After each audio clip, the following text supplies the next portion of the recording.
Най-честата процедура в естетичната медицина е поставянето на ботокс. Ние използваме инкуботулинов токсин тип А, Бокутюр. Бокутюрът е пречистен продукт, който няма комплексообразуващи антитела. Той може да бъде използван при пациентите в областта на междувеждието, челото, глабелата, а и на други зони, които след малко ще ви разясня.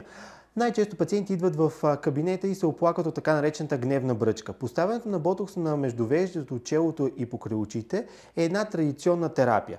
Ботокс може да бъде поставен и в долната част на лицето, в областта на масетерите, в депресора на ъгъла на устата, в областта на носа.